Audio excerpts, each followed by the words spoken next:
with another episode on the Daily Vedantic. If you've listened to a handful of these, then you've probably heard me reference the concepts within Advaita Vedanta as knowledge bombs. Within this timeless philosophy, a few words put in the right order, it is like a bomb that gets set off within you. And it just keeps going off. It doesn't seem like there's an end to some of the mushroom clouds and destruction of just how we used to look at things as students of this philosophy. One of them might be that which is sweet in the beginning is like poison in the end. And that which is like poison in the beginning is sweet in the end. Different translations might have it as bitterness or nectar. But that's one of those knowledge bombs where, like, oh, that's kind of interesting. That which is sweet in the beginning is like poison in the end. Okay, if I'm instinctively thinking something is sweet, well, is it really poison in the end? It's, is that ice cream, is that really beneficial to you? By all means, have a scoop, maybe two. I had two the other night. But that fifth, sixth, seventh scoop, the 100 nights in a row of 2 scoops, does that end up being like poison in the end? Resting and relaxing, by all means, if your body needs it, go for it. It feels sweet in the beginning.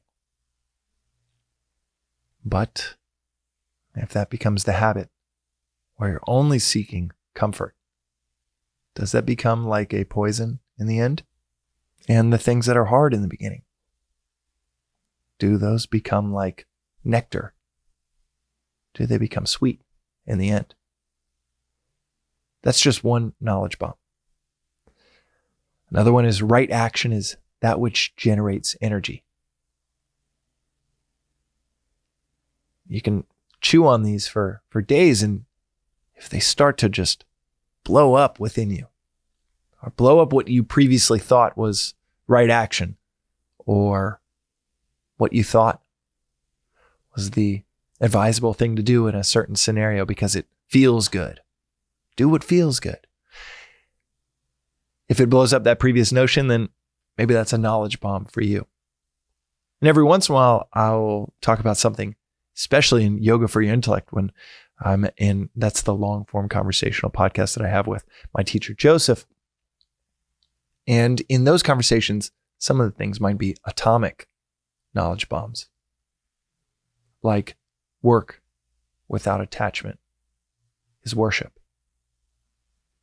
We conventionally think of worship as sitting down, praying. That can be a great practice, but real worship is working without motive for your community, working towards your own internal evolution. That is a different notion of worship than making sure you kneel and you make the sign of the cross. Within this philosophy, there are so many of these knowledge bombs, and a few of them atomic knowledge bombs. But do you know the story of the atom? The famed British physicist and chemist John Dalton first came up with the idea of an indivisible particle, the smallest indivisible particle of our universe, that he called atom, from Greek atomos, uncuttable, that actually had been hypothesized for centuries, actually going back to Democritus in Greece. But it was John Dalton that created the atomic theory that ended up being partially true. There was a small structure that formed in the patterns that he described. He spent his whole life trying to see that structure and prove out that it was the fundamental substrate of the universe, the smallest particle within the world we live in. He spent his entire adult life trying to see that smallest, indestructible particle, the fundamental substrate of the known universe. But we lacked the equipment to be able to see such a small structure, so he never got to see it. Before we even developed the equipment to be able to perceive, to actually see and observe an atom, we already blew past thinking it was the smallest structure. John Dalton spent his entire adult life not only believing it was the smallest fundamental structure to prove the material underlying all material within the world, he not only didn't see it, but he actually was wrong. It wasn't the smallest indestructible particle within the universe. We would later prove out that there were these things called electrons that were smaller, believed to be the fundamental structure of the universe. Then we'd prove out protons and neutrons. Despite the recognition and the consensus belief that John Dalton was right, he was pointing at the right thing amongst all of the leading scientists of the day, we would end up finding something smaller than the atom. The atom, in turn, was very cuttable. We would find electrons. We would then find protons and neutrons that were all smaller than the atom, that were more fundamental. Then we would go on further to find quarks and leptons and bosons.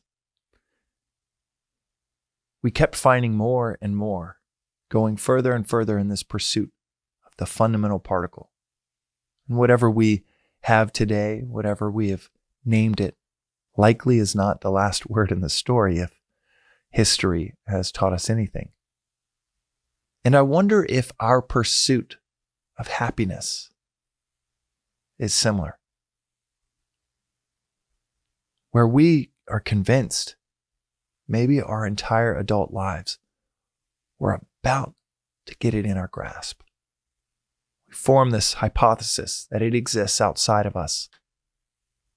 We pursue it. And decade after decade, we think we're getting closer and closer. We even have the chorus of consensus of everyone around us that, yeah, more is better. Accumulate more and more, and you'll be able to enjoy more and more.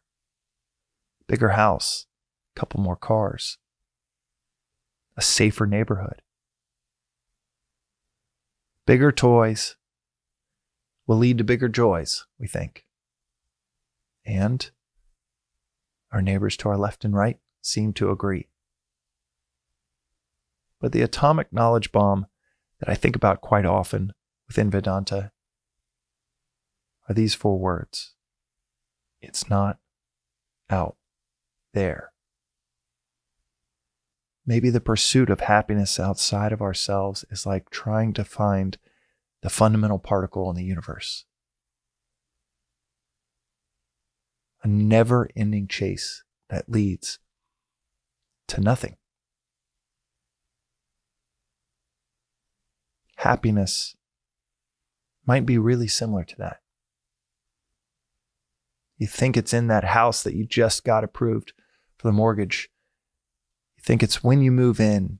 You think, well, as soon as our daughter's born, as soon as so-and-so gets over that health crisis, as soon as we get past this rough patch within work and things stabilize, this really turbulent time with a newborn and things are a little more stable, that's going to be it. Get to some financial milestone, get enough money in the bank, and boom, that fundamental happiness will be established. And it is as much an aberration as believing your entire life, well, this is the indivisible, fundamental particle of the universe, and we all agree. Before you know it, not only does no one agree, but you died trying to prove it. It's not out there. Whatever you're seeking, you might not even term it happiness, but whatever you're seeking, not the symbol, not the financial milestone, but what it represents. If you were to spend just 30 seconds thinking about, well, what does that represent to me? Why do I want that? And when you get down to those fundamental pursuits, peace, prosperity, freedom, they are not out there. And even if everyone around you is under the illusion that they are, is in this mass agreement that, yeah, we almost got it in our grips. We're all pointing in the right direction. And it's right there in front of us, right around the corner. And pretty soon, we're going to be able to see it. We're going to be able to observe it. I bet in 100 years, we will have proven, much like we've proven the atom is not the indivisible, fundamental particle of the universe. And maybe in 100 years, the scientists will know what the philosophers have been saying for thousands, that it's not out there. And the atomic unit of happiness we think is out there is like the fool chasing the mirage. Vedanta says that what we are chasing, at the heart of it all, is freedom. And you might be pursuing some symbol of that, or a symbol of a symbol of a symbol of that today in your commute to work. But what you're really chasing is freedom. And what it says after that is even more meaningful. And that's that freedom is not out there.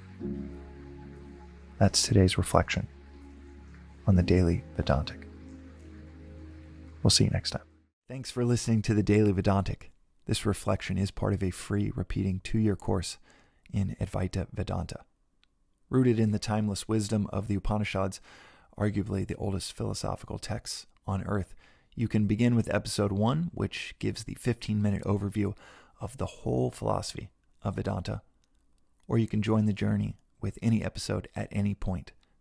But the critical aspect of this course, of understanding and mastering anything, is to study and reflect, even for 10 to 15 minutes on the timeless each day, preferably at the start of your day.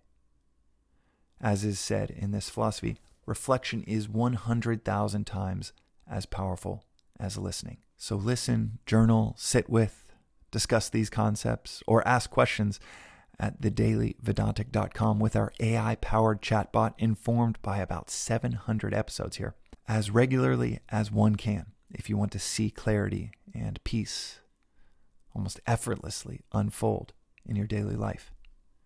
And if it doesn't result in a near immediate increase in clarity and peace, then toss aside and feel free to never listen again. One of the things that you might notice is after 7 or 8 days in a row, this doesn't feel like a discipline. This feels like a visit with a best friend to dive into the timeless with daily reflection. Within a few days, it becomes one of your favorite parts of the day. You can also find out more, including news about in-person events in Los Angeles and beyond, at the Daily Vedantic on Instagram, or through our weekly newsletter at thedailyvedantic.com. Additionally, check out the links in our show notes for more resources like the books that are mentioned most frequently in the episodes, including Vedanta Treatise, perhaps the simplest and most straightforward read on this philosophy I've ever come across. Until next time, and from the entire team that works on the Daily Vedantic project, thanks for listening.